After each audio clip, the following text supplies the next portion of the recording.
Cek satu. Bismillahirrahmanirrahim. Assalamualaikum warahmatullahi wabarakatuh. Alhamdulillah. Wassalatu wassalamu ala nabiyina Muhammad wa ala alihi wa sahbihi ajma'in. Amma ba'd. Kesempatan Zoom kali ini, insya Allah kita akan membincangkan sebuah tema yang insya Allah ini banyak ditunggu ya, dicari. Dan khususnya bagi para pencari kerja di Indonesia. Dan kami Alhamdulillah secara khusus telah menyiapkan satu buku yang berisi tentang informasi dan panduan bekerja ke Arab Saudi. Yang insya Allah akan segera kita launching dan kita bisa dapatkan bentuk soft copy atau e-book dalam bentuk PDF. Dan buku ini yang sedang kami rampungkan secara maksimal, insya Allah dalam secepatnya sudah rampung 100%.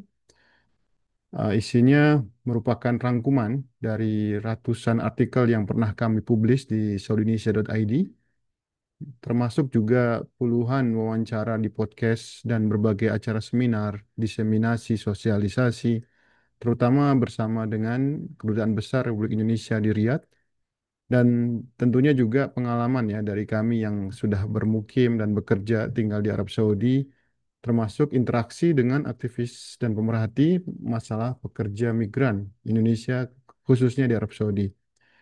Dan meskipun buku ini sudah katakanlah rampung 99%, tapi kami masih butuh ada beberapa pengayaan, pendalaman lagi. Nah, untuk itu kami adakan acara ini untuk lebih memper, melengkapi ya beberapa poin atau tema-tema yang masih saya pikir masih ada beberapa yang perlu kita sempurnakan.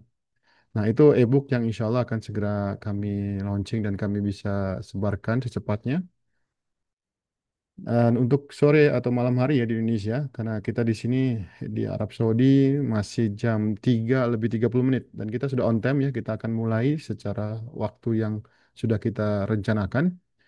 Yang insya Allah kini sudah ada Pak Eko yang sudah hadir, Pak Eko Yulianto sebagai salah seorang narasumber yang akan mewakili salah satu praktisi ya atau agensi yang biasa memproses memberangkatkan warga kita untuk berangkat kerja ke Arab Saudi.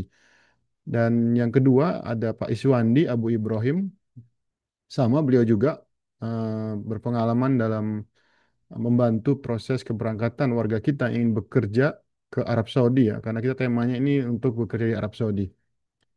Nah, adapun dua pembicara atau narasumber yang lain adalah Bapak Gotan Said At-Tamimi. Beliau ini adalah saya bacakan ya ke jabatannya atau posisinya sebagai Deputy Permanent Committee for the Promotion Employment Opportunities and Placement of Indonesian Migrant Workers, Kadin Indonesia. Dan juga yang tadi sudah kami sempat diberitahu mendadak yang akan ikut hadir bersama kami bersama kita semuanya di sini adalah Bapak Novel Saleh Hilabi. Ini seorang wakil ya, ini narasumber kita, wakil Ketua Umum Bidang Pelindungan atau Perlindungan yang tepat ya. Dari KBRI kami biasanya mendengarnya pelindungan pekerja migran di Kadin Indonesia. Nah, dua narasumber terakhir yang saya sebutkan ini sebenarnya surprise ya, satu kejutan bagi kami karena selama ini kami tidak mengetahui atau tidak menyangka ternyata di Kamar Dagang Indonesia ada juga bagian atau departemen atau bidang yang menangani atau yang mengurusi yang concern terhadap pekerja migran Indonesia di overseas atau di luar negeri.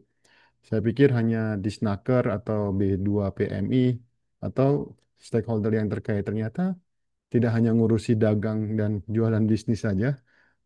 Di Kadin ini ada bagian yang mengurusi untuk uh, tenaga kerja yang bekerja di luar negeri. Nah, kami masih belum ada konfirmasi nih dari Pak Gahton atau Pak Novel, apakah beliau sudah hadir di ruang Zoom pada kali ini atau oh ini Pak Novel sudah hadir ya. Ah, oke, siap. Saya akan pin. Cobalah saya akan sapa dulu masing-masing. Saya akan coba unmute. Assalamualaikum Pak Iswandi Ibrahim, Pak Novel dan Pak Eko. Mungkin Waalaikumsalam warahmatullahi wabarakatuh, Mas. Salam kenal. ya Terima kasih sudah Alhamdulillah. diundang. Alhamdulillah. Ini kabarnya Pak Novel sedang ada Assalamualaikum di luar negeri warahmatullahi ya? wabarakatuh. Ustaz, apa kabar Ustaz? Baik, Pak Eko bisa dites suaranya Pak Eko? Kayaknya Pak Eko belum nyambung nih suaranya nih. Baik, tidak mengapa ya. Mana mau tes tes Ya, Pak gimana Iswandi Ustaz? siap, Pak Iswandi. Baik, Alhamdulillah. acara kita ini tidak panjang waktunya ya. Mohon maaf ya, karena kami juga terkejar, terbatasi dengan waktu maghrib di Arab Saudi. Tapi insya Allah bisa kita atur waktunya seefisien mungkin. Dan ini pertama kali akan saya mulai dari Abu Ibrahim ya. Kami ingin membahas tentang teknis praktek ya di lapangan. Bagaimana proses warga kita yang mau bekerja ke Arab Saudi, eh, sepengalaman atau bagaimana praktek yang biasa dilakukan oleh Abu Ibrahim selama ini. Nanti juga Pak Eko tidak jauh berbeda. Dan sesi ketiganya nanti dari Pak Novel sebagai wakil ketua bidang pelindungan PMI. Kita ingin banyak mendapatkan insight nih Pak, pengen dapat wawasan dan mungkin juga ada regulasi yang belum kami dengar yang terbaru. Tentunya nanti di bagian akhir setelah Pak Abu Ibrahim dan Eko Yulianto. Untuk yang pertama kali saya kasih kesempatan ya buat Abu Ibrahim. Sebagaimana tadi yang saya jelaskan, kami ingin tahu prosesnya kayak gimana sih sekarang ini karena simpang siur ya. Kadang-kadang juga orang-orang jadi ada serba salah dan timbul prasangka atau salah apa ya Purbasangka ya, suudzon gitu. Karena beberapa informasi yang beredar itu tidak ada kepastian yang bisa kita pastikan. Nah, sekarang ada Pak Abu Ibrahim. Silakan Abu Ibrahim untuk memberikan mungkin waktunya paling maksimal 10 menit ya. Di sela-sela penjelasan nanti mungkin akan saya tanya juga. Silakan Abu Ibrahim, tafadhal masykurah. Baik, baik. Terima kasih Ustaz. Bismillah. Assalamualaikum warahmatullahi wabarakatuh. Waalaikumsalam Sebelumnya saya warahmatullahi ucapkan wabarakatuh. terima kasih kepada Ustaz dan semua yang hadir, baik para pembicara dan para peserta. Eh, saya akan mulai aja dengan apa namanya tema ya, masuk ke tema. Jadi intinya eh, masa perekrutan. Jadi saya membatasi untuk bicara masalah teknis di lapangan, yang mana perekrutan kandidat-kandidat untuk bekerja ke Saudi Arabia, terutama yang sedang saya jalani saat ini, yakni pertama ya seperti biasa, setelah ada job order gitu kan yang diberikan kepada kami, nanti insya Allah kita akan coba promosikan, kita coba kita informasikan ke kandidat-kandidat yang berminat. Nah, untuk saat ini memang saya sedang apa namanya fokus ke supir gitu loh. Supir yang kalau di Riyadh itu ada supir busway. Nah, jadi intinya seperti seperti biasa mereka para kandidat ini yang mendaftar, memberikan informasi dokumen-dokumen, data-data yang diperlukan. Setelah itu kami input, kami input, lalu saya membagi dua dua periode untuk yang apa untuk syarikat yang eh, sedang saya jalani saat ini ya. Itu adalah periode pendaftaran masa tunggu dan periode pemberkasan proses. Jadi ketika ketika kandidat ini memberikan data-data itu eh, spesial untuk yang saat ini adalah dikumpulkan dulu data-data tersebut, setelah itu terverifikasi, setelah diinput terverifikasi dari Saudi, dari syarikat yang membutuhkan.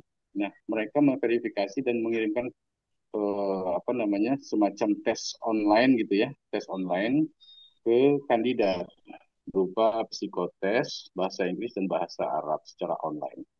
Nah, setelah satu orang kandidat ini lulus dalam masa tes online tersebut, maka beliau masuk ke masa tunggu yang kita apa namanya masa tunggu untuk melakukan test drive atau tes-tes yang lain lah gitu ya kalau untuk secara umumnya ya.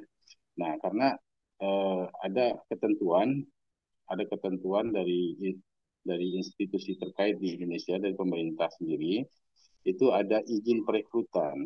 Jadi terkait dengan izin perekrutan tadi. masa tunggu ini bisa 5 bulan sampai 6 bulan.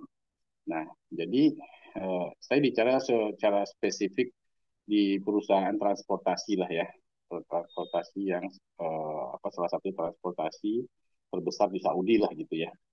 Nah, setelah terkumpul semua kandidat, kuotanya sudah terpenuhi, barulah kita adakan tes drive. Mereka dari berbagai daerah seluruh Indonesia akan hadir di Jakarta atau di tempat yang ditentukan untuk melakukan tes drive. Setelah di dalam tes drive itu ada ada interview juga.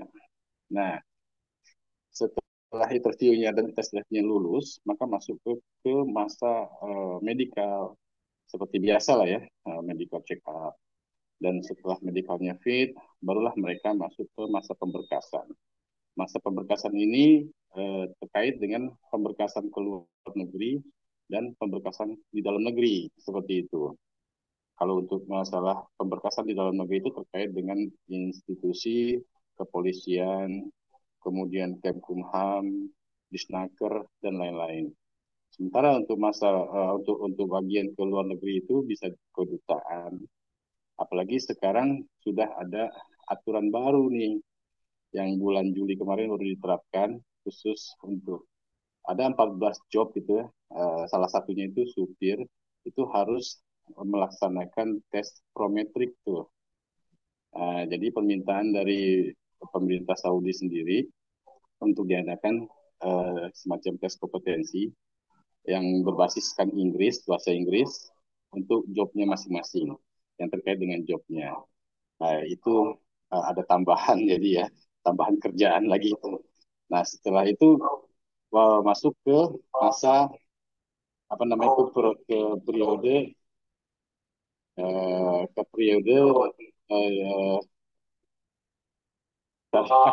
ada gangguan sebentar. Setelah mereka melakukan eh, prometrik lulus, lalu mereka masuk ke permintaan sisa yang bisa biasa kita kenal dengan tasel ya atau basma. Nah, di situ sambil jalan, sambil nunggu, mereka akan mendapatkan lagi nih tes berikutnya nih psikotes yang diadakan yang apa namanya diadakan oleh pemerintah Indonesia sendiri psikotes.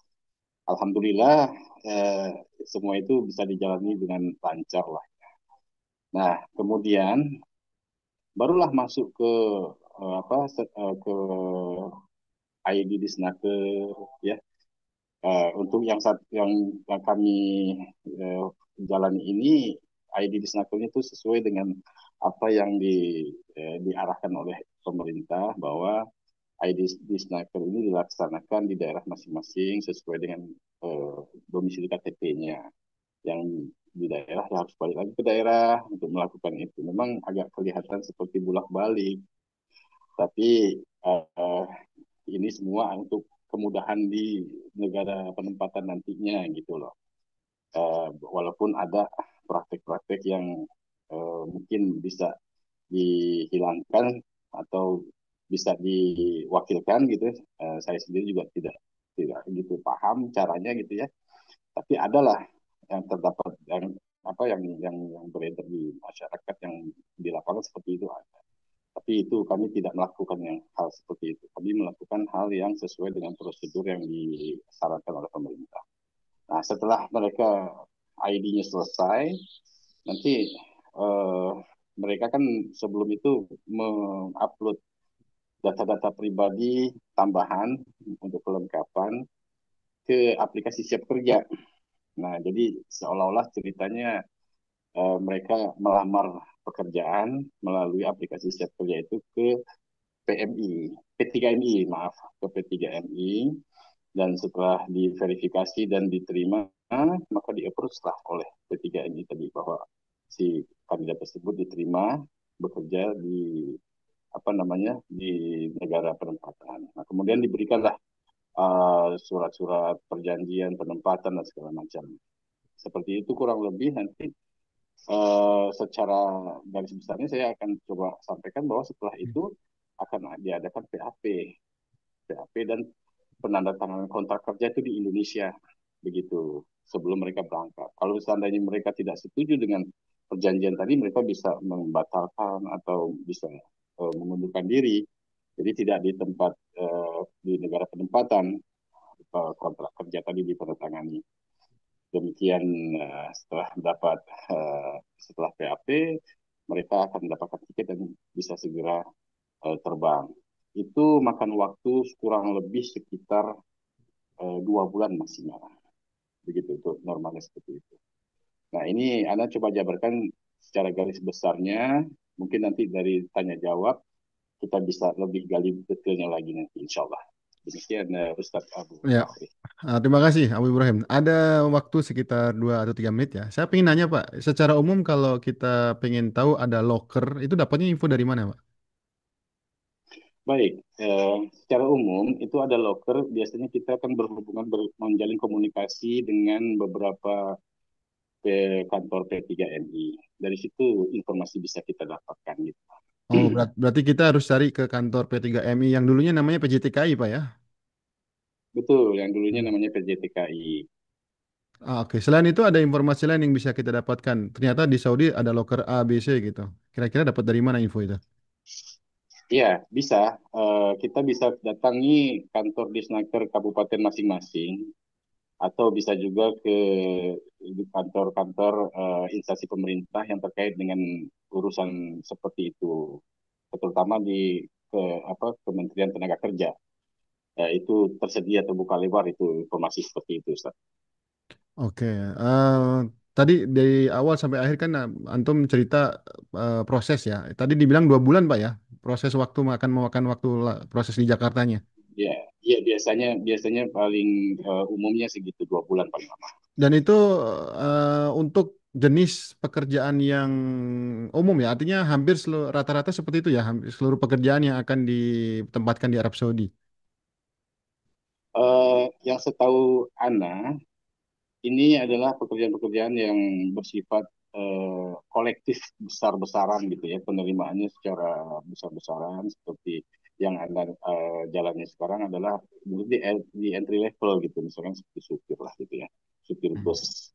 Karena besar-besaran, jadi mungkin waktunya itu bisa segitu ya, bisa dianggap beberapa orang itu waktu yang lama karena eh, karena ada beberapa yang prosesnya itu bisa cepat di bawah itu gitu loh, seperti mungkin profesional gitu ya, berbeda lagi mungkin ya karena Anda tidak membidangi, tidak memahami masalah yang seperti itu. Oke.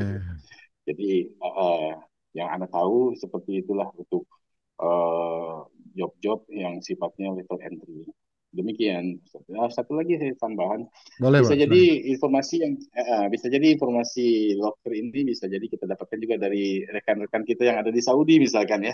Ada kawan-kawan kita yang sudah kerja di Saudi, kemudian ada majikannya butuh gitu atau perusahaannya butuh, kemudian bisa diinformasikan gitu kan. Tapi itu kan sifatnya nanti harus prosedural ya, jangan sampai melanggar gitu kan, harus prosedural seperti itu kurang lebih.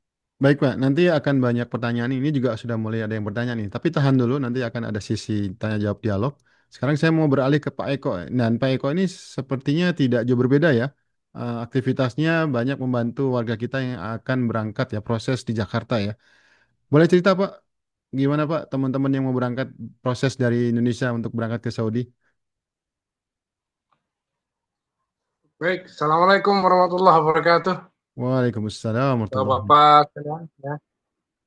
Insyaallah semoga selalu sehat. Ya, saya Amin. langsung saja menjawab pertanyaan host bahwa tidak jauh berbeda dengan apa yang sudah disampaikan Pak Irwandi, Pak Iswandi ya. Tetapi memang yang kadang menjadi kesulitan teman-teman untuk mencari informasi pekerjaan itu ketika teman-teman mencari di informasi di Cisco ya, P3MI atau segala macam di aplikasi milik KP2MI atau apapun, memang kadang-kadang sepertinya sudah ada keterlambatan. Dan karena di era yang sudah digital ini, untuk lowongan kerja itu lebih cepat beredar di medsos ya, di medsos atau di flyer-flyer WhatsApp seperti itu. Kemudian untuk saya pribadi memang karena saya cukup banyak kenal warga Saudi yang memiliki perusahaan-perusahaan, kemudian meminta saya untuk membantu mereka mencarikan kandidat sesuai dengan kebutuhan perusahaan mereka. Ya, kemudian saya juga sering mendapat kesulitan ketika banyak permintaan dari user di Arab Saudi khususnya untuk jabatan-jabatan tertentu begitu, Pak. Nah, kalau tadi kan Pak Iswani sudah menjelaskan tentang proses ya, tentang proses. Tetapi apa yang saya sampaikan di kesempatan ini lebih kepada bagaimana kesiapan teman-teman di Indonesia, termasuk juga selama ini untuk yang profesional itu, untuk yang full skill itu kesulitan di pemenuhan bukti sertifikasi gitu Pak. Nah, ini juga sedang kita dorong pemerintah untuk memberikan kemudahan untuk teman-teman profesional yang sebenarnya membutuhkan sertifikat, tetapi biaya sertifikasi ini sangat masih tinggi untuk kalangan tertentu ya. Memang permintaan itu untuk skill-skill itu juga tidak hanya di sektor umum, kayak konstruksi, kayak general worker kayak gitu-gitu ya. Tapi kemudian kayak misalnya welding, kemudian pertambangan, mining kayak gitu. Terus di IT, terus tenaga kesehatan, itu juga perlu sekali dukungan pemerintah karena mohon maaf fakta hari ini juga banyak teman-teman termasuk saya menemukan ketika ada seorang lulusan sarjana walaupun dia punya skill tapi karena memang kebuntuan untuk mendapatkan pekerjaan sesuai dengan pendapatan layak, akhirnya dengan terpaksa menanggalkan ijazahnya untuk masuk ke satu pekerjaan yang memang dia yang penting keluar dulu dari masalah ekonomi seperti itu. Karena sering saya sangat sayangkan ketika mendapatkan temuan-temuan bahwa mohon maaf lah seperti seorang sarjana IT misalnya, udah harus terpaksa menjadi supir bus misalnya. Nah, ini kadang-kadang teman-teman ini saya dorong ke teman-teman untuk sambil menunggu proses, saya nasihati kalau memang masih bisa diupayakan untuk bersabar menunggu pekerjaan sesuai dengan bidangnya. Tapi ya itu tadi kembali terbentur masalah kebutuhan ekonomi yang harus diatasi hari itu. Ini enggak saya kemudian juga berkonsultasi dengan teman-teman di CSO bagaimana hal-hal seperti ini mendapat support dari pemerintah. Ya, kemudian juga tentang informasi medsos, TikTok, WhatsApp,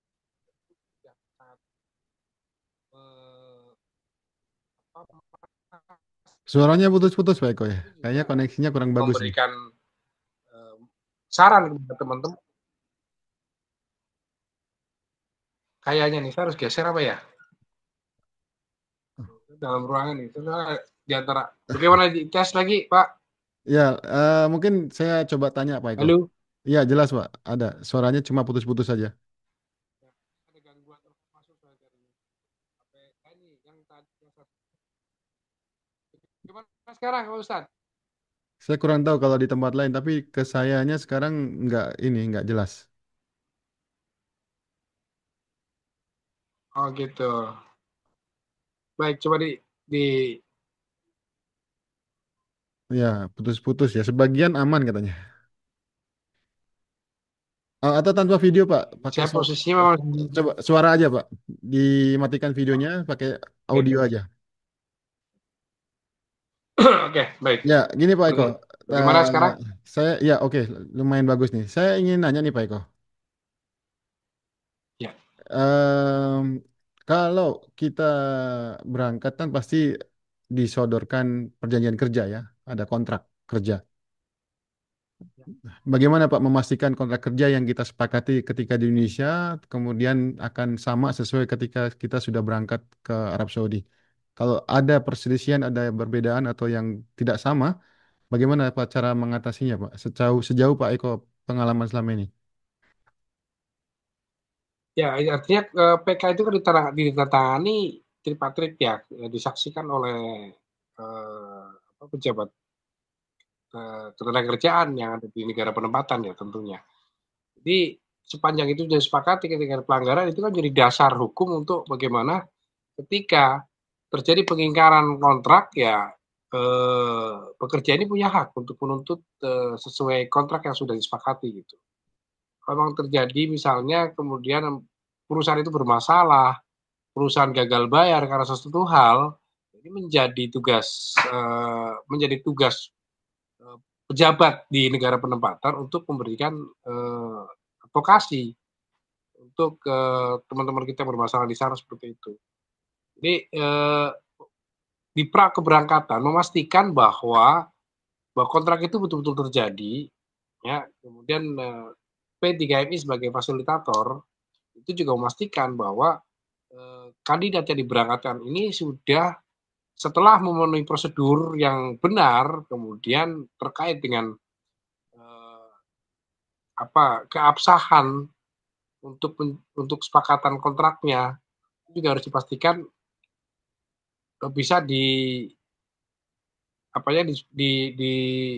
disepakati sebagai sebagai alat untuk kandidat tersebut memperjuangkan haknya ketika terjadi sesuatu. Jadi masalah entah itu pengingkaran kontrak atau perusahaan atau user gagal bayar seperti itu, Pak. Oke. Oke, Pak, itu memang perlu dapat perhatian yang lebih khusus ya terkait kontrak ini karena kasus-kasus itu kerap kali terjadi ada. Yang kedua Ya, nih Pak, terkait dengan tren. Tadi Pak Eko bilang sempat ada sampai sarjana pun mau kerja ke luar negeri dengan ya katakanlah pekerja apa saja lah, meskipun dia sarjana ya. Nah ini sekarang trennya apa nih Pak? Yang informasi Pak Eko sering dapatkan dari end user atau calon-calon penerima kerja di Arab Saudi, ini banyak banyak di bidang apa nih? Tren yang banyak dicari saat ini di Indonesia terutama Pak ya? iya yang dari Indonesianya ya untuk Ya, keluar ya. iya. Yang di Arab Saudi untuk Arab Saudi Pak ya? Iya, sebenarnya kemarin terakhir ya saya walaupun ini juga kemudian saya diingatkan teman-teman. Jadi sekarang ini juga banyak orang yang pura-pura datang dan berpura-pura mencari pekerja yang ternyata mereka itu masih calon dari agensi atau mereka juga calon di sana yang kemudian dia mengaku sudah melakukan survei ke Indonesia untuk mencari pekerja bla bla bla bla kemudian potensi itu diinformasikan ke agensi sana yang untuk mendapatkan pengakuan dan pengakuan itulah yang kemudian dipakai untuk memanipulasi gitu. Nah, ini saya agak melenceng sedikit dulu supaya ada gambaran bahwa dengan kejadian-kejadian seperti itu, saya pribadi kemudian berhati-hati. Ya, kalau mereka mengaku agensi, saya minta alamatnya, website perusahaannya, apa segala macam. Kalau mereka tidak bisa memenuhi, ya berarti ini kalau cuma sekedar ngobrol, maka saya tanggapi. Tapi kalau kemudian mengumpulkan orang untuk interview, tiba-tiba minta dikumpulkan orang, disiapkan tempat untuk memanggil calon pekerja itu, calon kandidat itu, ya saya harus berpikir ulang bahwa ini sebelum mendatangkan orang banyak untuk melakukan interview, saya pastikan dulu ini peluangnya benar-benar ada gitu. Nah, untuk trennya sekarang sudah mulai agak lumayan, karena ya 5 tahun belakangan juga teman-teman profesional yang sudah bekerja di Arab Saudi ini sudah semakin banyak ya. Ya, saya juga punya catatan-catatan kecil ketika masa corona itu ada beberapa profesional ya yang bekerja di perusahaan-perusahaan bonafit di Arab Saudi itu masuk pertambangan emas yang di Jizan kalau nggak salah Pak Abha waktu itu. Ya itu artinya sebenarnya saya tanya, mereka berangkat pakai skema apa? Ya mereka mencari informasi kerja melalui website perusahaan yang ada di dunia maya ya, seperti yang sering kita bahas juga di grup WhatsApp ketika ada temuan-temuan kayak LinkedIn seperti itu kan bisa kita akses juga gitu. Tapi unsur kehati-hatian tetap itu sangat penting. Kemudian tenaga-tenaga untuk operator alat berat, untuk engineering sekarang udah mulai dilirik juga. Setelah barista kita juga diakui kemampuannya di luar pekerja hospitality ya kayak perhotelan seperti itu. Kemudian juga perawat Indonesia kembali diminati sekarang ya dengan evaluasi yang dilakukan agent dan pemerintah Arab Saudi tentunya ya. Setelah beberapa tahun yang lalu juga Indonesia sempat mendapatkan evaluasi untuk penempatan perawat. Hari ini nampaknya angin segarnya sudah datang gitu. Jadi hampir seluruh jabatan sekarang sudah diminati oleh Arab Saudi, termasuk juga insya Allah untuk penempatan penata laksana rumah tangga juga dalam waktu dekat akan dibuka kembali. Setelah kemarin SPSK mendapatkan waktu untuk dievaluasi, ya mudah-mudahan pemerintah juga hari ini untuk melakukan percepatan pengentasan kemiskinan, ya seluruh jabatan harus difasilitasi. Artinya ya hari ini kita semua sama-sama bekerja keras. Nah, Jadi tadi juga dibolehkan kabur dulu ya sekarang ya. Dibuka kerannya lebar-lebar ke luar negeri ya oleh ya, pemerintah artinya kita. saya ya tagar itu saya lebih menyikapi secara positif ya, bahwa ketika untuk saya pribadi lah, kalau saya boleh jujur ya, saya dengan usia sekarang kemudian juga ya alhamdulillah anak-anak sudah sedikit bisa menepi dari beban saya gitu ya. Untuk hari-hari ini untuk benar untuk salaris 10 juta di Indonesia ini juga sebenarnya cukup begap-begap. Bisa kebayang gitu ya. Artinya angka UMR sebagai pekerja di sektor industri di Indonesia Mhm. untuk keluarga yang dengan 2 anak, minimal saya dengan anak terbesar itu sudah SMP. Ini kalau mereka nggak pinter-pinter cari sampingan, ya ya seperti itu. Mereka akan stuck di posisi itu. Artinya bukan gali untuk lubang, artinya ya gaji bulan ini habis bulan ini gitu, Ustadz. Jadi Dan memang itu kemungkinan kalau ke Arab Saudi bisa lebih baik Pak ya perubahan nasibnya. bisa lebih baik. Ya, contoh lah kemarin ya memang kayak ketika saya ditawari untuk eh, merekrut teman-teman pekerja di sektor pengemasan makanan ya, Indo apa waktu itu ada mie Saudi mie lah, mengakunya seperti itu. Tapi saya sambil Hmm. positif aja karena memang akhirnya saya menolak. Karena memang dalam posisi yang dia minta dengan gaji yang mereka tawarkan untuk bekerja di Saudi ini, untuk Hmm. jabatan yang diminta itu gajinya di kita sudah tinggi. Nah, saya gagal gagal gagal nego gaji untuk posisi itu, makanya saya mundur. Ini juga memberi pengertian bahwa mereka kemudian membandingkan begini, saya dapat skill itu di India gajinya sekian, dari Bangladesh sekian. Ya sudah, kalau memang kamu dapat dari sana, ya ambil dari sana. Nanti kita akan cari porsi untuk jabatan lain. Saya carikan di Indonesia. Kalau memang kamu dapat untuk itu di India atau di Bangladesh atau di Pakistan, silakan. Tapi Ya. dengan tadi alasannya, saya pengen orang Indonesia karena apa? Indonesia bersih, Indonesia manut, Indonesia patuh, kemudian juga tidak Ya. tidak Pokoknya the best lah. Orang kita itu ya disukai ya di artinya Arab Saudi itu. nah, artinya kan bahwa pujian-pujian mereka juga kita harus Hmm. harus harus harus kita dorong juga supaya kamu Ya. jangan cuma lihat kita ini orangnya manutan gitu ya istilah Jawanya ya. Ya. Manut dan nurut dan patuh dan disiplin, tapi juga tolong dong value-nya juga dari kamu juga dinaikkan dengan gaji yang layak, Ya. dengan reward-reward yang lain juga, fasilitas yang lain yang memungkinkan kita ini kerja bisa maksimal gitu. Karena tekanan menjadi seorang pekerja migran itu bukan hanya di bagaimana dia bekerja saja, tapi juga ya mereka terpisah jauh dari keluarga juga itu harus kita pikirkan kan supaya Hmm. mereka juga bekerja itu bisa ada sedikit ada Apresiasi sedikit ya. ya ada rasa apa istilahnya stimulun lah, stimulasi untuk bagaimana dia bisa sedikit melupakan kerinduannya pada keluarga gitu kan, mereka tetap bisa Baik. fokus seperti itu. Baik, Pak Eko, terima kasih nih. Nanti akan kita teruskan. Ada banyak sekali pertanyaan. Nanti mungkin juga Pak Eko bisa jawab. Nah, saya akan Baik, berbagi waktu lagi sekarang kita ke Pak Novel ini. Mungkin Pak Novel bisa diaktifkan mikrofonnya. Assalamualaikum Pak Novel, Saleh Hilabi. Suaranya belum keluar ya Pak Novel. Nah, Alhamdulillah sudah muncul videonya. Assalamualaikum warahmatullahi wabarakatuh. Siap, Waalaikumsalam Mas. warahmatullahi wabarakatuh. Alhamdulillah. Baik Pak Novel. Ini Pak Novel Alhamdulillah, Masya Allah. sedang di luar negara Pak ya? Bukan lagi di Ya, Indonesia. Australia, Australia.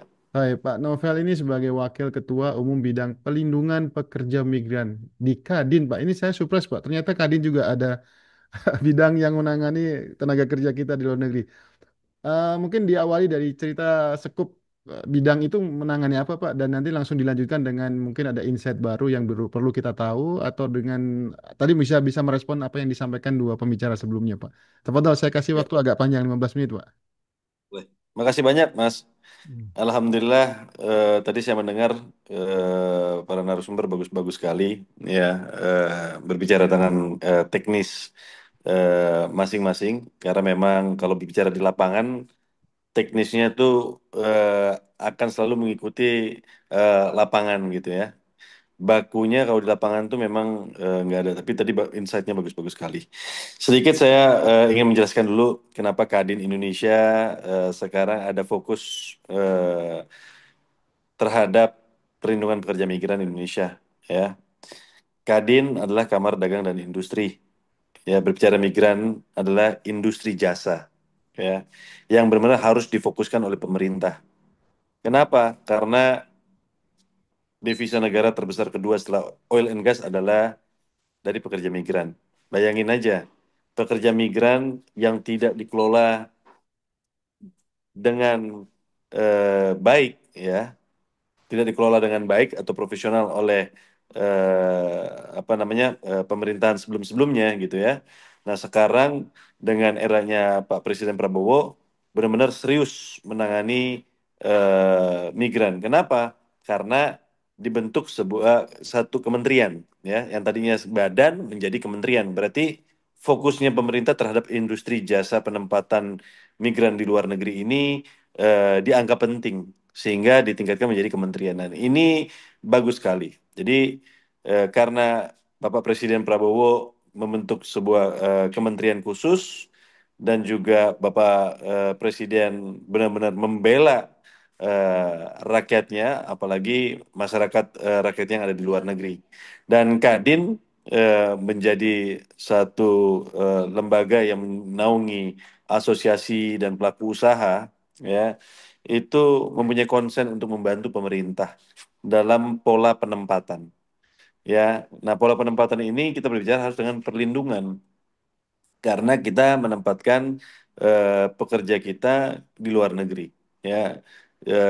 Dan mereka harus dipersiapkan sedemikian rupa. Maka Kadin harus benar-benar bisa mempersiapkan pelaku-pelaku usahanya, karena para asosiasi di bawahnya seperti ada Apjati, ada Aspataki, ada Himsataki, ada Perisai, ada Perpemindo, gitu ya. Jadi ada beberapa asosiasi yang memang fokus dalam apa penempatan migran worker, ya, yang menaungi para pelaku usaha P3MI sekarang yang dulu disebutnya PJTKI.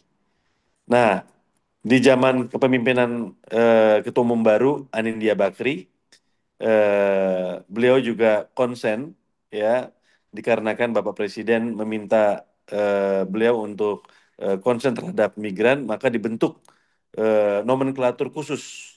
Jadi Kadin baru di tahun ini di kepemimpinan Bapak Anindya Bakri membentuk nomenklatur khusus, yaitu Wakil Ketua Umum Bidang Perlindungan Pekerja Migran Indonesia. Karena Kadin Indonesia nomenklaturnya itu eh, 12-12 dengan kementerian, ya. Jadi sama. Jadi semua kementerian dan di Kadin juga ada. Dan Kadin adalah satu lembaga yang dilahirkan oleh Undang-Undang Nomor 1 tahun 87. Ya. Jadi kita berdasarkan undang-undang lahirnya Kadin tersebut.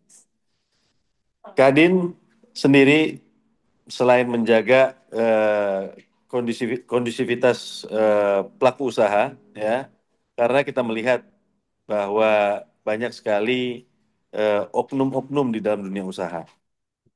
Maka di sini Kadin membantu para pekerja migran yang tadi kita dengar bagaimana sih bagi tahu perusahaan ini baik atau enggak, bagus atau enggak, pernah bermasalah atau tidak gitu ya. Kadin bekerja sama dengan pemerintah, ya, dengan KP2MI untuk memperbaiki sistem perusahaan-perusahaan yang menjadi anggota Kadin. Pasti kita berkolaborasi dengan mitra kita, yaitu Kementerian KP2MI. Kadin juga memiliki MOU dan juga PKS eh, bersama dengan Kementerian KP2MI. Menjadi ujung tombak kementerian dalam menggulirkan roda perekonomian di industri jasa migran, ya, karena ini penting sekali. Kita harus membantu semua pekerja migran kita. Jadi jangan cuman kita mau ngambil devisanya saja, jangan mau kita cuman mau mengambil gajinya mereka masuk ke negara kita dengan remittance-nya, tapi kita mau mempersiapkan mereka. Karena mereka adalah keluarga kita. Pekerja migran adalah keluarga kita, saudara kita yang harus dilindungi ya hak-haknya. Maka pelaku usaha juga begitu. Jangan sampai mereka mengirim orang hanya mau mendapatkan fee agent aja. Tidak begitu. Tapi seluruh pelaku usaha juga mereka diajarkan bagaimana eh, menempatkan menempatkan PMI kita bahwa di negara-negara yang dianggap aman. Ya, karena negara-negara yang tidak aman, ya P3MI tidak boleh memberikan fasilitas untuk mengirim ke negara tersebut. Nah, jadi Kadin benar-benar mempunyai ada 5 bidang di bawah saya. Jadi ada deputi promosi, ada deputi penempatan, ya. Nah, promosi tugasnya dia mencari peluang-peluang kerja yang ada di luar negeri, nggak cuma di Saudi Arabia aja atau di Timur Tengah, jadi seluruh Timur Tengah, terus di Eropa, ya, di Asia Pasifik, ya, itu ada. Terus juga apa namanya ada deputi penempatan. Nah, penempatan kita berbicara sektor penempatan Timur Tengah. Pola penempatan Timur Tengah yang benar seperti apa sih prosesnya? Kira-kira yang sekarang pemerintah lakukan apakah sudah benar atau tidak gitu ya? Nah, kalau misalkan fakta lapangannya seperti apa? Contoh ya, kita tahu untuk berangkat ke luar negeri itu ada beberapa skema. Skema mandiri, skema G2G, skema P3MI Private gitu to ya. private. Gimana? Istilah yang kami dengar dari KBR itu private to private. Dari satu Ya, perusahaan di Indonesia ke perusahaan di sini. benar sekali. Hmm. P2P Ya. disebutnya. P2P. Nah, Kadin itu ada chamber to chamber.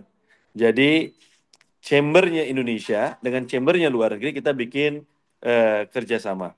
Hmm. Untuk chamber di luar negeri Saudi Arabia, mereka membawahi pelaku-pelaku usaha di bawahnya mereka. Hmm. Nah, kita membawahi pelaku usaha di bawah kita. Jangan sampai nanti pelaku usahanya di negara-negara tujuan, mereka melakukan eksploitasi terhadap pekerja migran kita. Nah, ini sama-sama punya tanggung jawab masing-masing untuk itu. Nah, itu tugas-tugas dari kita. Dari pola penempatan juga kita harus tahu proses penempatan.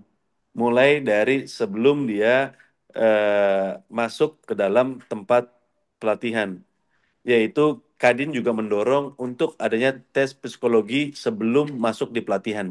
Bukan lagi di medical check up dulu, tapi sebelum medical check up, tes psikologi dulu. Kenapa? Ya, hal-hal itu tuh kita dorong. Kadin tuh membantu pemerintah memberikan masukan-masukan gitu ya. Hal-hal yang dari lapangan. Jadi Kadin kan mendapatkan informasi dari lapangan, dari perusahaan P3MI, P3MI juga dari teman-teman PMI, karena Kadin juga bekerja sama bukan cuma sama eh, perusahaannya juga, kita juga sama NGO-NGO, kita juga mendengarkan masukan-masukan. Nah, kenapa psikologi itu harus dilakukan? Jangan sampai nanti PMI yang kita berangkatkan ke luar negeri, PMI yang dianggap mereka kapasitas eh, kapasitas psikologinya tidak bisa jauh dari keluarga atau nantinya akan berdampak tidak baik terhadap psikologi si PMI itu sendiri. Nah, jadi kita lihat karena kebutuhan orang kerja pasti orang mau berangkat mau cari duit gitu ya. Pasti orang mau berangkat ke ke luar negeri memperbaiki hidup yang lebih baik. Tapi kan kembali lagi setiap manusia mereka tidak tahu kapasitas dirinya seperti gimana kalau belum nanti apa namanya ada di tempat kerja. Nah, makanya tapi pengetesan di dini itu harus ada gitu, dicek. Kan ada sekarang kan ada psikotes kan ada tuh ya, sebelum berangkat. Nah, tapi nanti psikotes ke depan juga Kadin mendorong bahwa psikotes yang beneran psikotes untuk melihat jangan yang dianggap psikotes-psikotes yang hanya mencari apa namanya uang saja gitu ya. Nah, itu Kadin juga mendorong seperti itu. Terus juga medical check up yang ada di dalam negeri kita, di luar negeri mana yang perlu dites, mana yang tidak. Nah, itu juga ada sinkronisasi sama luar negeri. Nah, ini komunikasinya antara Indonesia dengan luar negeri Kadin membantu. Terus peluang kerja. Contoh misalkan, kenapa di Saudi Arabia atau di Timur Tengah Filipina lebih banyak dibandingin Indonesia. Nah, Kadin juga mencari tahu tentang itu. Oh, ternyata Filipina punya TESDA, ya, satu lembaga yang memang benar fokus ya melatih masyarakatnya, warganya sehingga profesional untuk mereka dikirim. Oh, ternyata Kadin harus juga bisa mempersiapkan lembaga seperti TESDA. Nah, kita juga lagi mempersiapkan lembaga tersebut untuk membantu para PMI kita tadi yang mereka sudah lulus tes psikologi masuk ke dalam lembaga pelatihan. Sekarang kan pelatihan kan banyak tuh, BLK ada, LPK ada. Tapi yang kita lihat banyak oknum-oknum BLK atau oknum-oknum LPK yang memang istilah kasarnya jual sertifikat ya 100 orang yang dilatih yang lulus 120 130. Nah, itu banyak oknum-oknum yang melakukan hal-hal tersebut. Nah, Kadin juga harus membantu pemerintah untuk melakukan pengawasan tersebut ya. Nah, kita kita nanti bikin satu apa namanya online system yang tidak memberati pelaku usaha dan juga tidak memberati para pekerja gitu ya, karena bagaimana pekerja kita ini kan orang yang tidak punya uang, mereka mau bekerja, jadi pemerintah harus bisa memfasilitasi, kalau bisa pembiayaan juga harus apa namanya ya dipermudah lah, pemerintah kalau bisa dibantu dulu sama pemerintah semua lah gitu ya, jangan dibebani kepada P3MI sendiri ataupun PMI sendiri, karena P3MI ini juga adalah perusahaan pahlawan sebenarnya, karena kan yang dikirim adalah pahlawan devisa. Nah, dua ini kan juga harus kita lindungi. Lindungi si P3MI yang benar, juga kita lindungi PMI-nya. Jadi Kadin harus bisa menjadi wasit bersama dengan pemerintah. Ya, kadang-kadang ada tangan-tangan yang mungkin perlu pihak Chamber Kadin dalam bernegosiasi dengan pihak luar luar negeri, membantu dengan pemerintah. Karena kadang-kadang kalau luar negeri itu jalur formal kaku, agak sulit, makanya perlu jalur-jalur chamber atau pengusaha yang memang masuk sehingga bisa ada kelenturan. Nah, makanya penting sekali Kadin harus masuk dalam situ. Sehingga penempatan di luar negeri itu akan meningkat. Kalau sekarang kan contoh ya, Timur Tengah kita tahu ada moratorium. Ya, moratorium di sektor domestic worker. Tetapi berbicara ilegal tetap jalan. Kita nggak tutup mata, ilegal tetap jalan setiap harinya. Ya, nah ini kan bukan solusi berarti selama ini moratorium. Nah, ini Kadin juga ikut mendorong mengkaji ya apakah moratorium ini layak diteruskan atau memang harus dibuka. Nah, ini tugasnya Kadin bersama dengan para asosiasi untuk membantu para PMI. Karena apa? Tidak boleh kita diskriminatif terhadap dunia kerja. Masa yang boleh kerja ke Timur Tengah hanya orang-orang yang memang mempunyai skill atau memiliki sekolah tinggi. Sedangkan tanggung jawab pemerintah terhadap masyarakat kita ya yang tidak punya pendidikan ini kan pemerintah punya tanggung jawab. Mereka harus punya kelayakan hidup yang sama gitu ya. Nah, makanya jadi tidak boleh diskriminatif terhadap hal tersebut. Nah, Kadin juga mendorong bahwa moratorium ini tidak layak. Karena apa? Moratorium ini harus ada solusi. Namanya moratorium itu kan sementara Nah, gitu ya. Nah, kita penduduk kita 63% itu adalah masyarakat yang pendidikannya di bawah SMA. Ya. Nah, pemerintah kalau memang mau serius harus bisa membuka moratorium. Kadin akan membantu. Oke, Kadin ini kan mitra pemerintah. Kita akan kalau memang pemerintah enggak, ini Kadin siap di depan membantu pemerintah selalu. Karena apa? Tugasnya mensukseskan program pemerintah. nah, Kadin hadir di sini. Nah, contoh moratorium 63% yang tadi saya bilang. Ya, pemerintah tinggal bisa Kadin memberi masukan buat kebijakan untuk domestic worker, orang yang bisa berangkat ke Timur Tengah adalah orang yang belum pernah bekerja di luar negeri, ya, dan belum pernah bekerja di sektor domestic worker, ya, sehingga mereka boleh bekerja. Nah, setelah mereka bekerja di luar negeri, mengambil pekerjaan domestic worker, mereka hanya boleh maksimal 2 kali kontrak misalkan. 1 kali kontrak 2 tahun pertama untuk memperlancar bahasa, ya, bahasa dan budaya. Kontrak kedua maksimal kan kalau biasanya kalau di Timur Tengah itu kontraknya satu kali itu 2 tahun biasanya. Kalau dua 4 tahun gitu ya.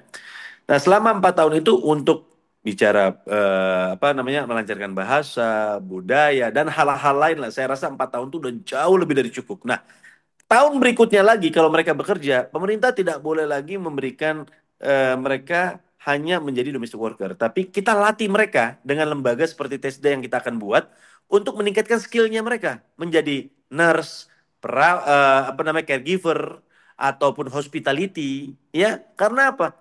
Masyarakat Indonesia ini orangnya pinter-pinter dan hebat-hebat dan memang diminati oleh luar negeri. Sangat diminati. Tinggal pemerintah memberikan kesempatan kepada mereka, ya, Kadin hadir di sini juga, membantu, memfasilitasin dengan kita punya member, ya. Kita tingkatkan skillnya mereka. Tapi aturan juga harus dibuat, moratorium tetap harus dibuka sehingga tidak boleh ada diskriminatif. Nah, makanya ini peran Kadin nih mendorong, memberikan masukan kepada pemerintah. Nah, kalau mereka ditingkatkan, skillnya tadi yang domestic worker, otomatis yang 63% akan turun menjadi 45%. Kenapa? Yang tadi berkesempatan kerja 4 tahun kontrak, mereka pulang, diberikan peluang kerja lagi lebih tinggi di negara Timur Tengah. Terus misalkan dari Saudi, mereka udah bekerja 4 tahun berikutnya lagi di bidang hospitality. Oh ternyata pengen bekerja di luar negeri, negara lain, Eropa. Mereka bisa keliling gitu. Dan itu harus dipersiapkan industri jasa ini oleh pemerintah dari sejak dini. Dari mulai SD itu kita udah harus bisa dimasukkan kurikulum bahasa. Bahasa Inggris itu wajib. Terus bahasa Arab ya atau bahasa Cina. Nah, itu harus ada dipilih, tapi Inggris bagian dari kewajiban. Kenapa? Karena berbicara di luar negeri, sekarang sektor kerja itu udah dikuasai dengan bahasa Inggris Pak gitu Novel, ya. mohon maaf bisa dipersingkat, Pak. Nanti kita Ya. akan banyak dialog soalnya nih.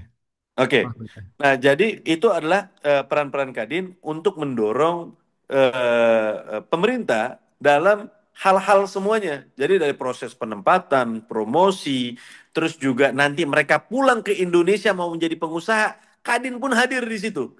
Mereka dilatih mau menjadi UMKM, menjadi anggota Kadin, akses semuanya Kadin memberikan akses seluas-luasnya untuk mereka menjadi pelaku usaha. Jadi mereka pergi ke luar negeri, mempunyai modal, balik ke negara kita mau menjadi pelaku usaha, Kadin mempersiapkan itu semua. Karena tujuan Kadin adalah meningkatkan ekonomi 8% yang menjadi tujuan Bapak Presiden Prabowo.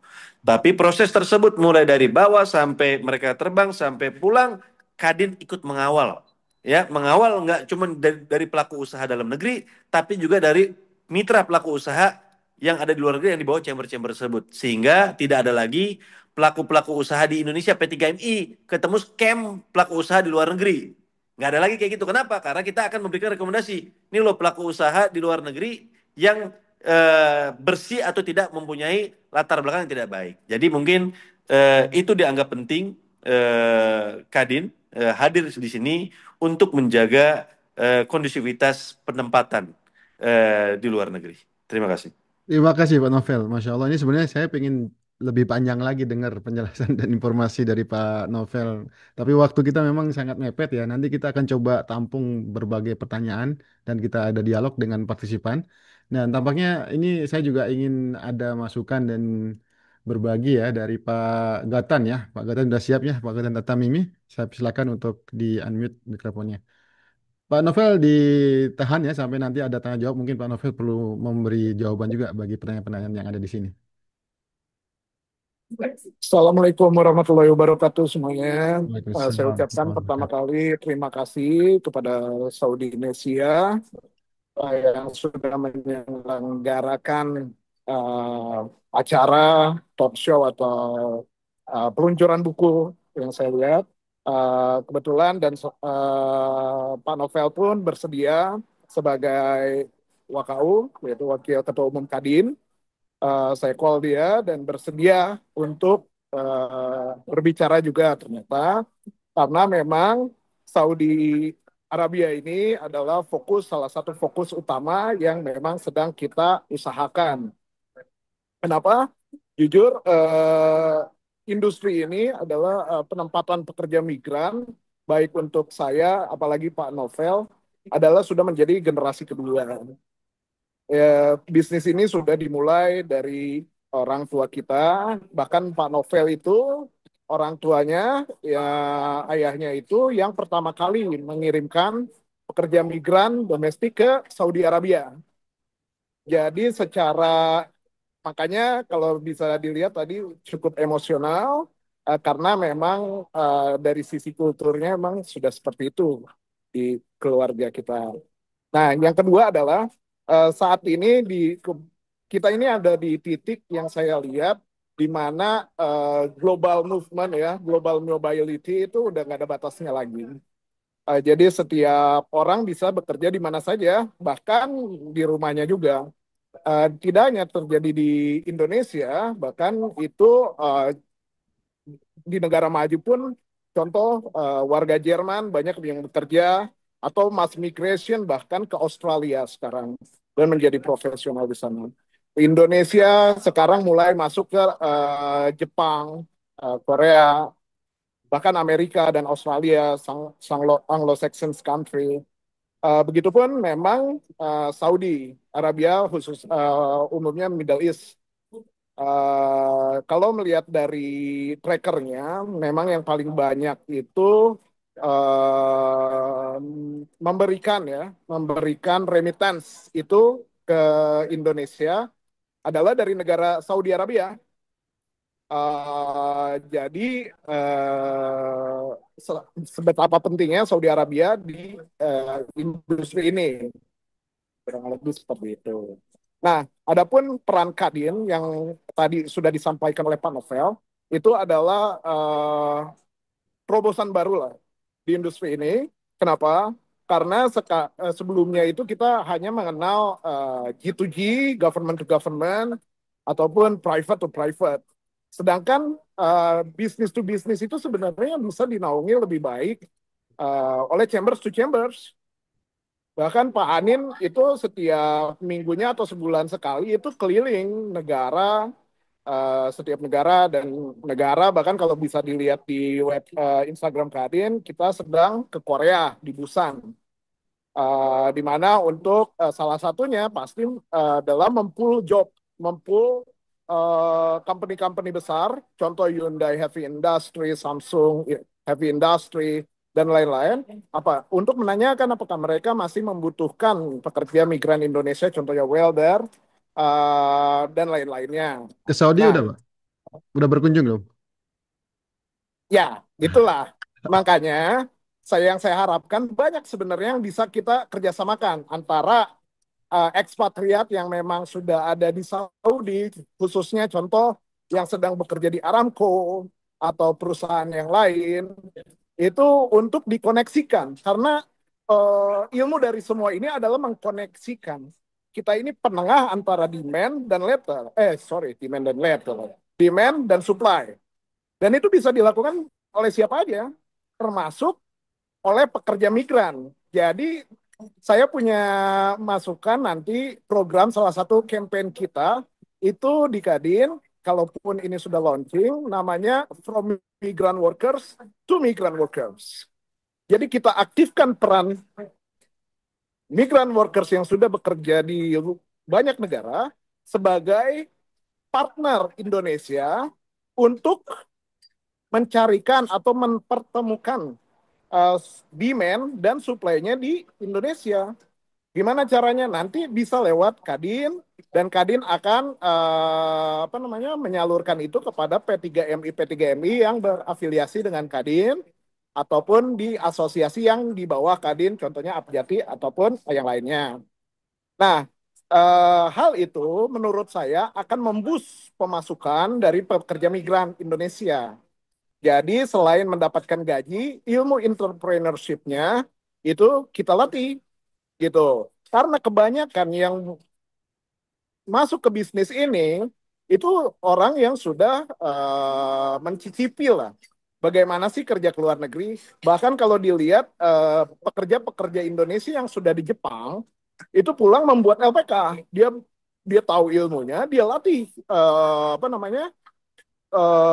siswa-siswanya, meskipun memang banyak yang miss atau banyak yang hal atau peraturan yang mereka tidak tahu, tapi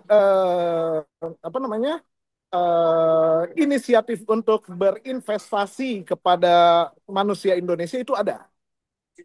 Dan saya mau terapkan kalau bisa itu kepada pekerja migran yang lagi bekerja di Saudi. Saya tidak tahu di audiensinya di sini apakah banyak pekerja migran atau adakah pekerja migran yang pernah saya berangkatkan. Mungkin ada satu dua. Salam hangat dari saya. Semoga kalian sukses. Dan saya berharap kalian ini tolong dong kan nih kita kita ini membangun bangsa. Di bangsa ini butuh bantuan kalian kurang lebih seperti itu sebagai apa namanya penyalur lah informasi bahwa pekerja migran Indonesia itu ready dan banyak yang skill. Buktinya saya masuk juga ke area oil and gas di sana satu dua. Terus kita juga di Kuwait masuk ke Kipik, di UI kita masuk ke ADNOC. Artinya mindset orang-orang akan Indonesia, pekerja Indonesia itu sedikit-sedikit mulai berubah. Dari yang low skill laborers, mereka paham bahwa oh di Indonesia itu ternyata orangnya bagus dan punya skill. Contoh HSE lah, atau civil engineer, welders, dan lain-lain. Nah, mungkin itu yang bisa saya tawarkan kepada audiensi Saudi Indonesia. Dan kebetulan saya juga penikmat ya sosial media Saudi Indonesia. Saya ucapkan terima kasih dan mungkin kalau nanti ada yang punya informasi atau tertarik atau bahkan punya plan action itu bisa menghubungi saya langsung. Nanti nomornya mungkin bisa dibantu oleh Saudi Indonesia. Saya most welcome dan itu kita harus berpartner dengan Chambers, dengan pekerja migran sendiri dan juga Saudi Indonesia yang saya rasa ya. Mungkin sedikitnya itu bila nanti ada kurangnya saya mohon maaf. Saya ucapkan terima kasih kepada semua. Ya, terima kasih Pak Gatan ya. Padahal kita di sini Pak sebenarnya komunitas-komunitas yang concern ya pernah beberapa kali kita mengadakan audiensi juga dengan KBRI Riyadh sempat membahas tentang apa yang tadi sempat disampaikan Pak Gatan. Jadi kita itu mikir gimana kita membuat hub supaya teman-teman yang kita tahu di sini ada informasi kerja di perusahaan masing-masing itu bisa tersalurkan dan merekrut teman-teman kita di Indonesia. Nah, saat itu kita masih di bawah Atnaker Pak Suseno Hadi. Qadarullah beliau sudah keluar ya, sudah habis tugasnya. Nah, nanti saya akan coba hubungkan ya dengan teman-teman yang di petrochemical, yang di gas and oil, dan beberapa perusahaan-perusahaan besar di sini yang potensi merekrut untuk tenaga kerja Indonesia itu sangat tinggi dan besar. Ya, hanya saja kita masih belum ada, ya ini Alhamdulillah nih, saya belum tahu juga, ini Kadin sudah berapa lama Pak boleh tahu melakukan kegiatan pelindungan dan yang di bidang Bapak ini? Oke, saya izin menjawab Pak. Mungkin Pak Novel untuk itu yang bisa pas untuk menjawab. Silakan Pak Novel. Ya, terima kasih, Mas. Kadin baru jalan 7 bulan inilah di tahun periode ini ya, baru 7 bulan ini membentuk bidang perlindungan pekerja migran. Makanya kita rapihin semua dari sistem segalanya lah, termasuk tadi Kadin Walk Abroad yang telah disampaikan oleh Mas Gahtan ya, itu kita buat nantinya menjadi sumber informasi ya, sumber informasi terhadap pekerja-pekerja yang ada di Saudi Arabia, Timur Tengah, ya, bukan cuma Saudi Arabia aja, tapi Timur Tengah, Eropa. Jadi masuk ke dalam Kadin Work Abroad. Nanti Kadin Work Abroad, informasi tersebut bisa ditangkap dengan P3MI dan juga teman-teman PMI lainnya. Ya, karena nanti juga ya tadi kita bilang Kadin tuh akan membantu pemerintah untuk membuat kebijakan-kebijakan yang tepat dan sekiranya everybody happy lah. PMI-nya kita happy, P3MI-nya kita happy gitu ya. Ya Kadin hadir di sini untuk itu gitu. Baik, Jadi jadi kalau berbicara jangan cuman gini ya, mohon maaf Mas, contoh Hmm, eh, peluang kerja banyak di luar negeri ya. gitu ya. Tapi banyak juga orang-orang kita disuruh berangkat secara mandiri, tapi bukan mandiri tapi dimandirikan. Nah, ini kan kadang juga banyak oknum-oknum yang melakukan kayak gitu. Nah itu tugas saya Kadin juga bersama pemerintah mendorong pemerintah untuk diatur yang dianggap bisa mandiri itu level kerja apa sektor sampai jabatan mana. Nah, itu tugas Kadin tuh. Nah, nanti kalau udah dipakemin, baru Kadin akan memberikan informasi kepada teman-teman P3MI gitu kan. Sehingga apa? Jangan sampai teman-teman yang secara mandiri dia belum bisa, tapi dimandirikan oleh oknum, sampai di sana dia lontang-lantung, nggak ngerti, dan kasihan. Nah, sebenarnya dia masih perlu pengawasan dari P3MI, kan begitu. Nah, jadi hal-hal itulah, selain job order yang di Kadin akan cari sebanyak-banyaknya untuk teman-teman, dan juga Kadin juga akan menegosiasikan, misalkan, oh ternyata gaji Filipina kok lebih tinggi dari Indonesia, kok Indonesia di bawah. Nah, ini tugas Kadin untuk melobi nih. Nah, dan juga Kadin akan meminta pemerintah untuk membantu juga meningkatkan skill teman-teman di Indonesia gitu. Jangan gajinya kita mau naik, tapi skill kita nggak naik kan, jangan juga gitu. Jadi Pak Gatan tuh banyak bantu saya lah. Dia ya tugasnya Pak Gatan memang mencari job sebanyak-banyaknya yang ada di luar negeri. Pak Gatan itu. Ya, Terima kasih. Masya Allah, menarik nih. Dan ini kehadiran Nika Din, ya insya Allah mudah-mudahan bisa kita sinergikan dengan komunitas-komunitas yang ada di Saudi. Ini saya sebelum lempar ke audiens, mungkin dari Pak Eko atau Pak Iswandi, ada yang ingin ditanyakan atau disampaikan ke Kadin? Silakan Pak Eko atau Pak Iswandi. Baik, Assalamualaikum warahmatullahi wabarakatuh. Assalamualaikum warahmatullahi wabarakatuh. Ya, dengan ini saya pertama ke Pak Novel ya. Jadi betul Pak, saya juga beberapa kesempatan seperti mengadakan pertemuan dengan teman-teman beberapa kali ya, nggak sering.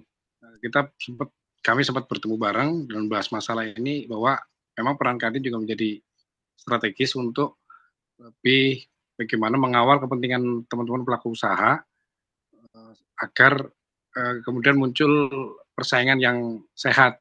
Dan ini semua relate dengan perjuangan untuk bagaimana teman-teman calon pekerja migran ini bisa terfasilitasi dengan baik, yang muaranya adalah pelindungan dan mencapai kesuksesan itu Pak. Nah, kemudian satu hal lagi Pak, untuk sektor domestik Pak, hari ini kita hanya fokus kepada penata laksana rumah tangga ya, yang ditutup lah. Kalau menurut saya, kalau moratorium kan memang sudah dalam pandangan saya itu sudah juga menjadi penutupan permanen dengan terbitnya Undang-Undang 18 2017.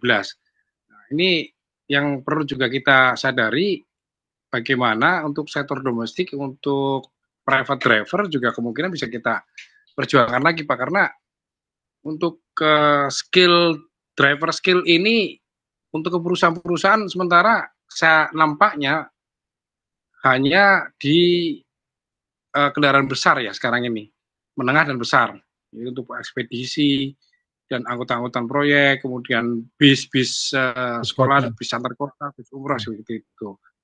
Seperti yang sedang digarap oleh Pak Iswandi ya. Nah, untuk itu. Nah, sementara banyak teman-teman melalui media sosial saya menanyakan untuk private driver gitu Pak. Sebenarnya peluangnya masih ada. Dan walaupun memang sekarang sudah di Arab Saudi sudah ada kebijakan wanita sudah bisa mengemudi gitu ya, diperbolehkan untuk membawa kendaraan di jalan. Tapi pada faktanya, ini pengakuan dari orang Saudi juga, sebenarnya masih relevan kalau misalnya Indonesia bisa mengirimkan driver untuk ke perumahan, karena itu tadi kita masih dari sisi keuletan, loyalitas dan tata krama, adab itu kita masih di atas rata-rata Pak. Artinya muhtaromin seperti itu Pak. Nah, ini mungkin juga Kadin bisa mendorong untuk itu Pak. Jadi tidak hanya fokus pada bagaimana menempatkan pekerja penata laksana rumah tangga seperti itu. Nah, untuk Pak Gahtan, ini juga menarik Pak, karena saya juga berhubungan langsung dengan banyak user. Kemudian juga untuk saya pribadi kemudian merekomendasikan P3MI, dan saya juga beberapa pengusaha juga saya dekat dari lintas asosiasi. Artinya bahwa informasi yang saya dapat, kemudian saya follow up, ya tetap mendorong untuk penempatan prosedur yang sesuai prosedur gitu. Ini harapan saya kita punya tanggung jawab bersama bagaimana cita-cita dari Pak Presiden ini untuk bagaimana meningkatkan perlindungan dan memberikan kesempatan seluas-luasnya kepada WNI yang ingin bekerja di luar negeri untuk seluruh jabatan bisa juga difasilitasi kelengkapan untuk meningkatkan ini mereka. Ini saya terus terang bicara BLK ya Pak, ini BLK yang mohon maaf saya singgung banyak sekali BLK komunitas di daerah yang tidak berjalan maksimal Pak. Ini di kampung saya ini ada BLK untuk otomotif tapi entah kenapa bangunannya aja gitu ada, cuman aktivitasnya sangat kurang seperti itu. Ini bisa menjadi alternatif untuk teman-teman yang sebenarnya mereka punya skill di otomotif, cuman karena ya contoh mereka belajar otodidak, paham mekanik, tetapi mereka belum tersertifikasi dan kemampuannya belum diakui. Nah ini menjadi tanggung jawab pemerintah juga. Bagaimana kelompok ini bisa difasilitasi mendapatkan kesempatan untuk ujian kompetensi dengan biaya murah atau difasilitasi oleh pemerintah, termasuk welder, Pak. Nah, teman-teman ini banyak kan, mohon maaf, di kita juga tenaga-tenaga konstruksi yang sebenarnya mereka itu belajar atau tidak karena hanya kesempatan itu yang mereka dapat untuk kesempatan bekerja di dalam negeri di sektor konstruksi misalnya. Tetapi ada juga keinginan dari mereka ingin bekerja mencoba mengadu nasib ke luar negeri gitu, Pak. Oke, baik Demikian Ko. dari saya Ya, tanggapi. terima kasih. Ya, Baik Ko. terima kasih. Mungkin kalau boleh saya simpulkan nih Pak Novel dan Pak Gatan, apa yang dimaksud oleh Pak Eko ini, apakah sudah ada Pak nih rencana atau aktivitas yang sudah dilakukan Kadin yang sudah, sedang atau yang akan datang, rencana-rencana yang terkait dengan pelindungan dan promosi pekerja migran di luar negeri Pak, khususnya di Arab Saudi. Ya, terima kasih. Jadi pada saat saya menjabat sebagai Wakil Ketua Umum Kadin, saya langsung berangkat dengan Pak Menteri ke Malaysia, ketemu Perdana Menteri Malaysia dan juga Wakil Perdana Menteri Malaysia. Dan dari situ kita langsung berangkat ke Saudi Arabia, kita ke Riyadh, kita ketemu Sanet, dan kita juga ketemu dengan beberapa pejabat tinggi di Saudi Arabia. Dan juga dari situ kita pergi ke Jepang. Saya banyak sekali pergi ke negara-negara bersama dengan Pak Menteri, ya, untuk melihat peluang-peluang yang ada di seluruh negara. Ternyata Indonesia itu menjadi primadona lah. Tadi karena attitude-nya, ya, orangnya juga giatnya. Tapi kembali lagi, tadi apa yang disampaikan Bapak yang nanya bahwa eh, kenapa kita nggak fokus terhadap sesuatu yang skill gitu ya. Indonesia itu masyarakatnya skillnya jangan diragukan lah, ya, skillnya bagus. Tapi kembali lagi bahasanya yang kita nggak ada. Bahasa Inggrisnya perlu dilatih, bahasa Arabnya juga perlu, ya.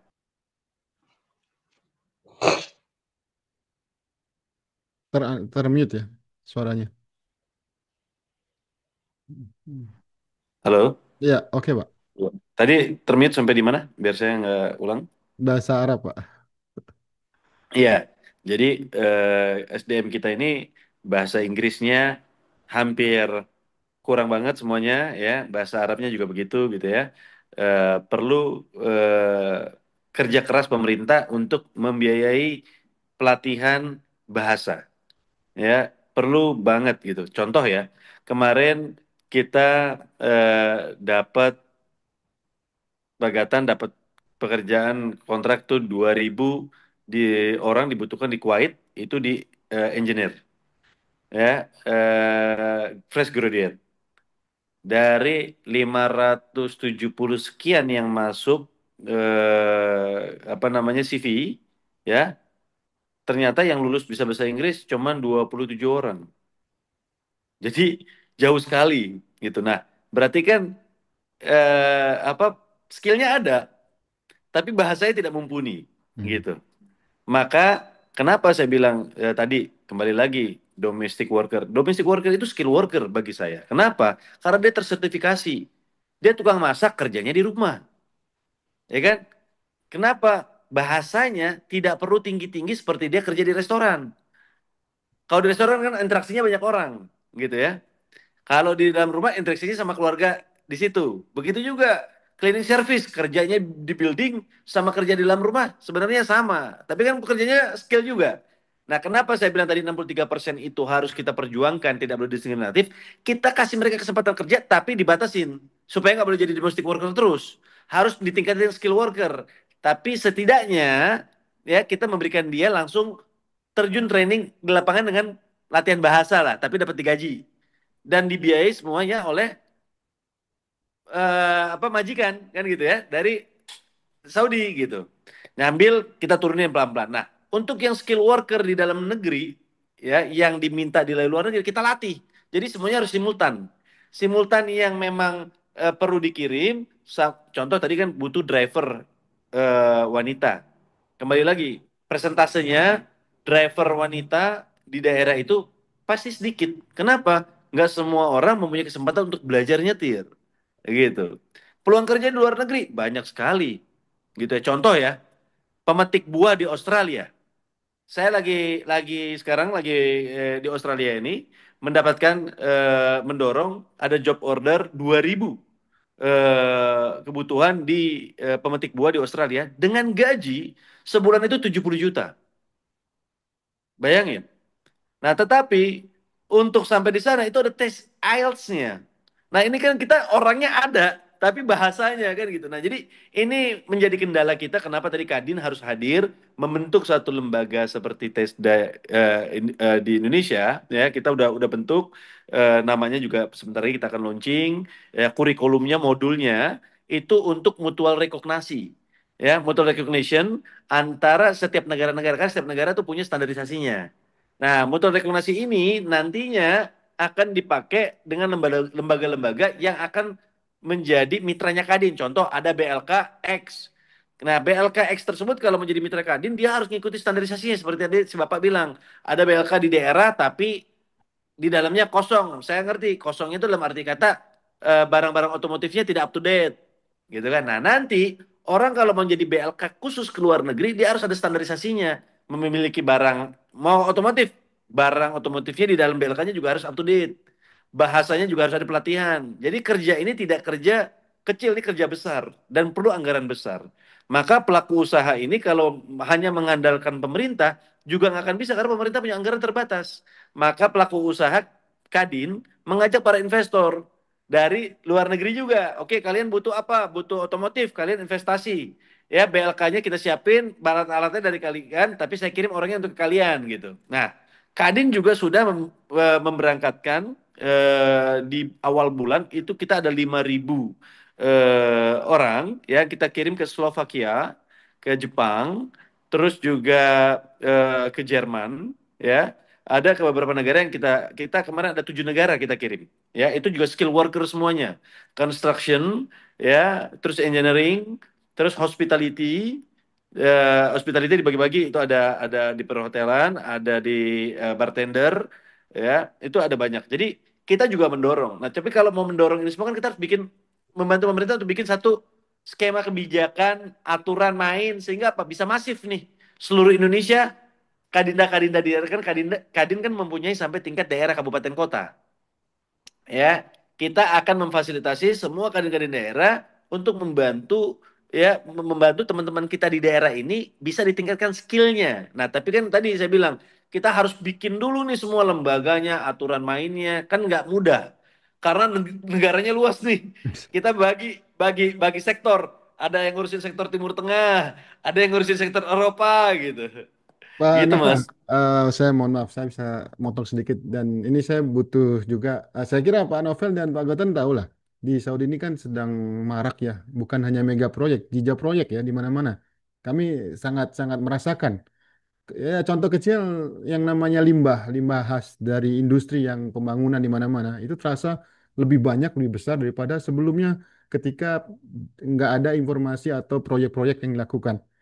Bahkan yang terbaru ini kan ada di Mekah itu sedang dibuat Gate King Salman, dan kalau kita lihat dari timur ke barat, selatan, utara, Masya Allah banyak sekali Pak. Jadi saya nggak tahu nih ya, Kadin ini bisa nggak kira-kira nanti kalau ada datang ke sini lagi Pak. Kami dulu pernah request ya ke Atnaker ya, KBRI di sini, Pak, tolonglah kalau di bidang ekonomi itu ada Pak dulu namanya Pak Eko atau Pak Joko. Beliau itu suka datang ke perusahaan-perusahaan Pak, saling ya berkunjung ya untuk silaturahim dan juga menggali potensi ke ada peluang kerja apa di situ. Setelah itu dia promosikan dan dia diskusikan secara serius dengan stakeholder dan beberapa owner dari perusahaan yang dia kunjungi. Nah, waktu itu ke Anaker saya minta juga begitu. Kalau di bidang ekonomi itu kan promosi produk barang ya. Nah, kalau di bidang pekerjaan, apakah mungkin kita juga melakukan hal yang serupa untuk mau mencari, untuk memastikan bahwa kita siap mensuplai demand pekerjaan, tenaga kerja yang dibutuhkan di perusahaan-perusahaan yang memang di sini sangat banyak, Pak, yang memungkinkan untuk digali lebih banyak. Nah, itu saya kira kalau Kadin bisa ke sana, wah kita support banget nih, Pak. Kita bisa bersyukur untuk itu. Siap, makasih banyak. Memang itu tugasnya Kadin ya, dan itu di bawahnya Pak Gahatan langsung ya. Tadi yang saya bilang Mas, kalau berbicara job order banyak sekali. Kita tuh setiap hari masuk job order tuh ribuan. Tapi kembali lagi SDM-nya kita tidak mumpuni dalam arti kata jumlahnya tidak banyak yang bisa bahasa Inggris dan bahasa Arab gitu. Jadi kalau berbicara komunitas yang memang sudah di Saudi, mereka kan sudah ada ya gitu ya. Jumlahnya sama dengan job order yang kita milikin gitu ya. Itu terlalu banyak sekali gitu. Yang tadi saya sampaikan, 2.000 dari Kuwait aja engineer yang bisa keterima cuma 27 dari 500 sekian yang daftar CV gitu ya. Mungkin nanti Pak Gatan bisa menjelaskan. Jadi memang yang harus dirapikan itu adalah sistem pelatihan di dalam negerinya dulu. Oke. Sistem pelatihan untuk meningkatkan skill mereka standar internasional. Hmm. Mulai dari bahasa, budaya, dan hukum negara penempatan. Nggak cuma bahasa doang. Kalau bahasanya dia jago, tapi sampai di sana dia budayanya tidak belajar, gitu kan? Ya, Terus hukum di negara tersebut dia tidak belajar, gitu kan? Nah ini kendalanya banyak. Jadi Kadin itu nggak cuma ngurusin nyari job order, tapi kita mikirin dari end to end. Mungkin Pak Gatan bisa tambahin. menarik, Pak, menarik. Ya, terima kasih Pak Novel. Betul, memang Masih. perlu diketahui bahwa selain memang jadi mismatch antara demand dan supply yang saya lihat, itu tidak tidak menstop P3MI, orang-orang yang seperti saya lah, yang hobinya itu ya cari job gitu. Karena saya merasa senang itu udah menjadi hobi lah, kurang lebih seperti itu ya. Nah, memang tantangannya super tricky, Pak. Karena kita bersaing itu bukan P3MI dengan P3MI, tapi Indonesia melawan negara lain.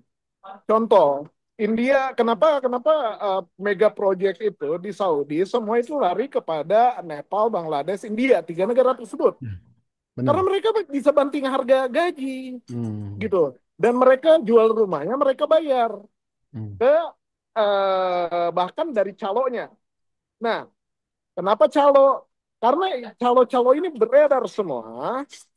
Company bayar fee ke calo, calo tidak bayar fee kepada company, sehingga distribusi fee itu dibayarkan oleh kandidat, gitu. Nah, itu permasalahan yang paling banyak saya temui. Maka kenapa saya sangat berharap di Kadin adalah chambers to chambersnya, Pak, yang belum pernah ada. Dan saya harap dan saya yakin di bawah Pak Novel dan nanti setelah kita launching Kadin World Tempat, kita akan memutus rantai satu persatu mulai dari end user sampai ke kandidat. Kurang lebih seperti itu. Contoh, bagaimana untuk mendapatkan apa neom ya, Ya. proyek neom. Ya tentu aja itu sangat sangat tricky. Kalau mungkin kalau saya pribadi yang maju ke sana, saya akan diketawain. Tapi misalnya kalau Pak Novel, apalagi disupport Pak Anin Dia Bakri, apalagi Danantara masuk ke situ, jadi kan ini ada haji, kita kan masuk industri ekspor impor dan sekarang sudah masuk untuk full pekerja migran gitu. Jadi kita rombongan masuk ke satu negara itu paket-paket itu akan kita ambil. Nah, makanya kenapa momen ini itu momen yang sangat bagus ya. Karena memang initiate atau campaign work abroad itu sangat masif 1 tahun belakangan ini. Dan Indonesia itu sudah saatnya lah untuk memperbanyak atau mainnya lebih jauh lah, kurang lebih seperti itu. Eropa dan lain, jangan kayak kalau orang Bogor bilang ngajedok di imah gitu, kurang lebih seperti itu. Nah, harapan-harapan itu yang harus diperkuat gitu. Dan saya harap nanti kalau memangnya Saudinesia bisa bawa kita, Pak, ini loh PIC-nya, saya bawa ke Pak Novel dan Pak Anin. Setuju? Kita berangkat, Pak. Karena belum tentu informasi-informasi yang teman-teman tahu, kita tahu gitu. Dan apakah bisa kalian tahu, bisa datang sendiri? Belum tentu.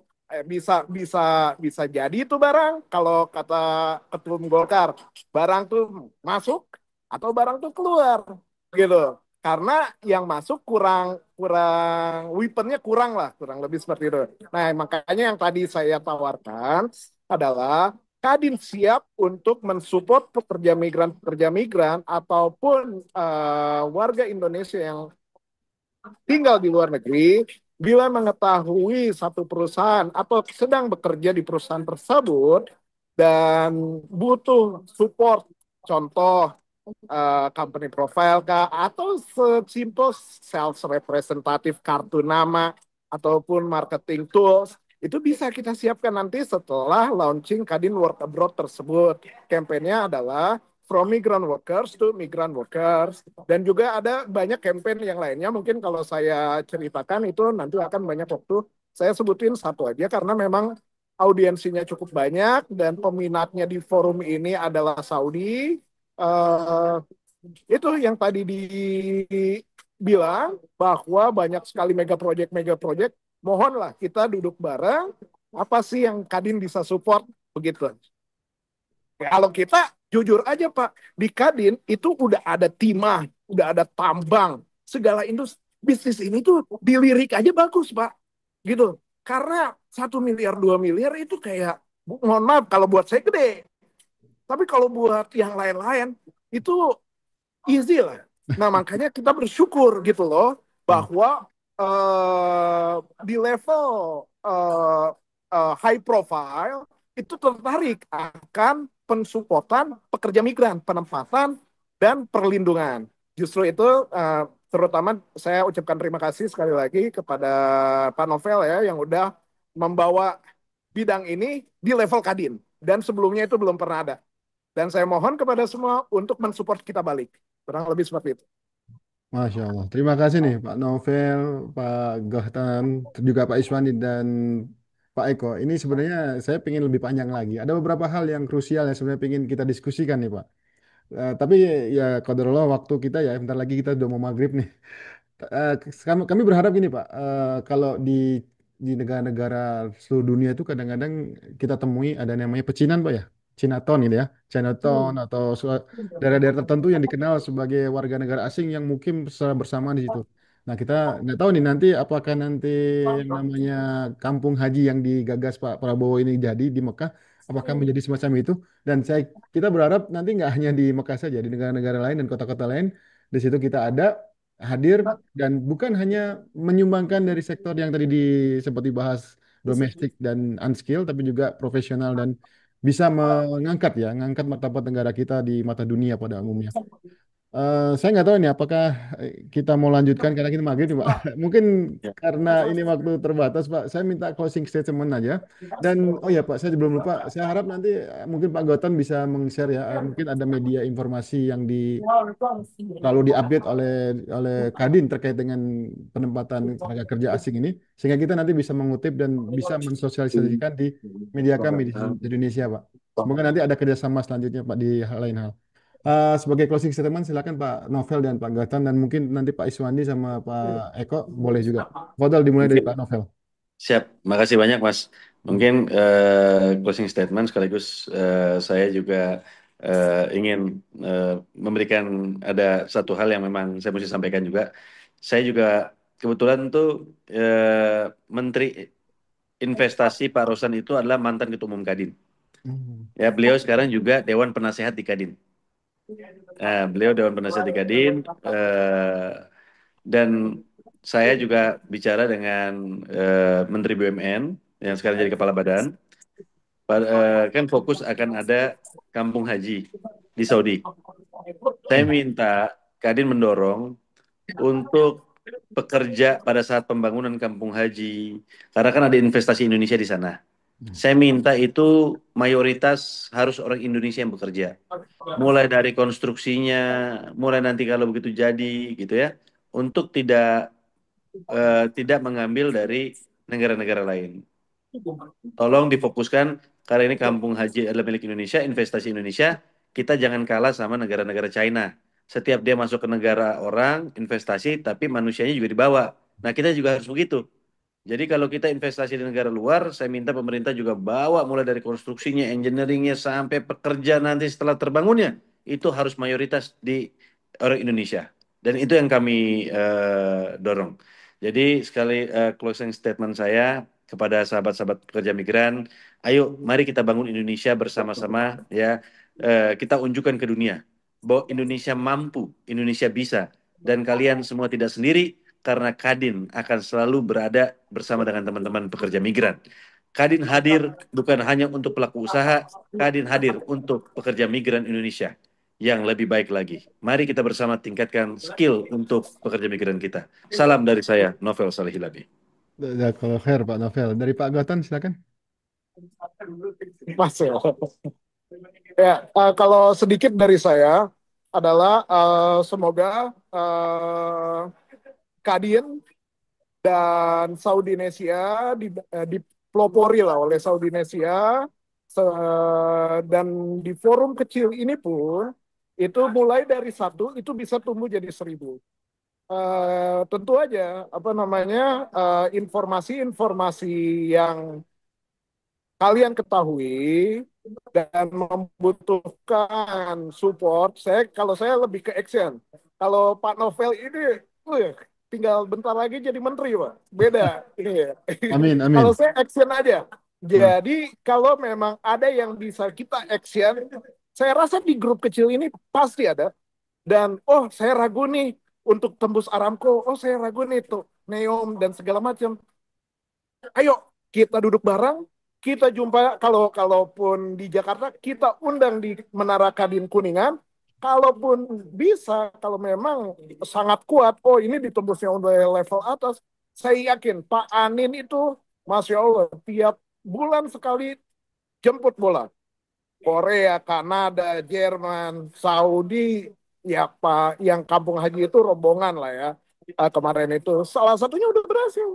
Gitu. Tapi kan memang kita harus kasih traction lah ke mereka bahwa oh eh, kita banyak loh yang berharap dengan Kadin kurang lebih dan Kadin bisa apa namanya berpartisipasi lebih di bidang ini karena memang bidang ini baru 6 bulan dan baru ada di era Pak Anin, maka ini menjadi pembuktian. Jadi kalau kalau buat saya sih, mari kita support bahwa ini momentumnya sangat bagus karena chambers to chambers itu terbuka sekarang. Silakan manfaatkan oleh siapa saja dan di mana saja. Mungkin itu dari saya. Terima kasih. terima kasih sekali lagi Pak Novel, Pak Gohton, Pak Iswandi, Pak Eko, dan rekan-rekan partisipan yang sudah hadir ya dari awal sampai akhir. Ini sebenarnya kita masih mau manjang, cuma ya kodolnya udah mau azan maghrib di sini. Dan mohon maaf kepada teman-teman rekan-rekan partisipan yang belum terjawab. Pertanyaan-pertanyaan ini akan kami respon ya lewat medsos kami. Nanti akan kami juga refer ke beberapa teman-teman atau rekan-rekan, bahkan mungkin ke Pak Gauta dan Pak Novel, kalau ada pertanyaan-pertanyaan yang memang ditujukan ke mereka. Nanti insya Allah jawabannya kita tampilkan di medsos atau di media indonesia.id. Nah, Sama satu kalau lagi, kalau Mas, oh mohon ya, maaf saya potong. silakan. Kalau ada yang mau bertanya atau apa, saya ada Instagram saya, Novel Oh, SH. Instagramnya bisa DM saya. baik, siap Pak. Novel, NOF Novel pakai F Fanta, Novel SH. Izin nanti boleh saya share Pak ke Boleh, medsos kami. Tapi Boleh, boleh. siap-siap dibanjiri oleh banyak DM, Pak ya, nggak apa-apa Memang ya. saya selalu balas kok. Itu langsung saya sendiri yang pegang. Siap, Langsung siap. saya Oke. sendiri yang pegang, saya balas semuanya. Nah, Ya, ini novelas beliau ya. ya, antum semua saksi ya. Beliau siap tuh Ya, untuk ya. Ya, merespon ya. semuanya. Saya Baik. selalu respon semuanya. Mantap, Terima kasih. mantap. Jazakallah khair Pak Novel. Nanti akan kita Wah, share novel. informasi apa IG beliau dan silakan nanti kalau ingin lebih dalam lagi dan bisa bertanya lebih banyak lagi ke Instagram atau juga mungkin ke Pak Gotan ya. Terima kasih Pak Fabian juga baru hadir ini dari Jubel dan teman-teman dari awal sampai akhir sudah mengikuti acara ini. Saya tutup dengan membaca alhamdulillah. Assalamualaikum warahmatullahi wabarakatuh.